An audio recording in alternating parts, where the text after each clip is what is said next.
माता पार्वती ने भगवान शिव से किया पहला सवाल।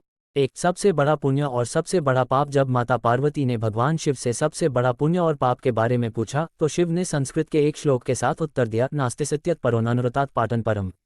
अर्थात मनुष्य का सबसे बड़ा गुण आदरणीय और सदा सच्चा रहना है, जबकि सबसे बड़ा पाप बेईमानी करना या ऐसे कृत्य का समर्थन करना है। एक व्यक्ति को हमेशा ऐसे कार्यों में लिप्त होना चाहिए जो ईमानदार और सच्चे हों और उनके होने की धार्मिकता को नुकसान न पहुंचाएं।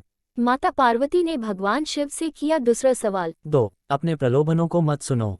जब माता पार्वती ने भगवान शिव से सभी कष्टों का कारण पूछा तो भगवान शिव ने पार्वती से कहा कि प्रलोभन ही सभी कष्टों का एकमात्र कारण है। संसार में 3 प्रकार के प्रलोभन होते हैं। 1. आंखों की वासना, का अर्थ है भौतिकवाद। यह विश्वास की धन और संपत्ति जीवन में सबसे महत्वपूर्ण चीजें हैं। 2. शरीर की वासना, का अर्थ है सुखवाद। यह विश्वास के जीवन में किसी भी चीज की तुलना में आनंद सबसे महत्वपूर्ण है। 3. जीवन का गौरव, का अर्थ है अहंकार, अपने बारे में बहुत अधिक सोचना, ये सोचना कि आप किसी और से बेहतर या अधिक महत्वपूर्ण हैं। मनुष्य को एक के बाद एक चीजों के लिए दौड़ने के बजाय कर्म और शरीर के बंधन से मुक्ति पाने के लिए ध्यान और तपस्या का अभ्यास करना चाहिए। पार्वती ने भगवान शिव से किया तीसरा सवाल। अहंकार बुद्धि को नष्ट कर देता है। जब माता पार्वती ने भगवान शिव से पूछा कि वह क्या है जो मानव बुद्धि को नष्ट कर देता है, तो भगवान शिव ने बताया कि अहंकार मानस बुद्धि को नष्ट कर देता है।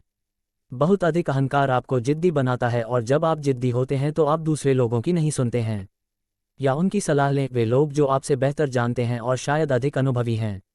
आपका अहंकार संभावित रूप से आपकी सफलता में बाधा बन सकता है और यदि आप किसी भी प्रकार के मार्गदर्शन को अस्वीकार करते रहते हैं तो आप खो सकते हैं।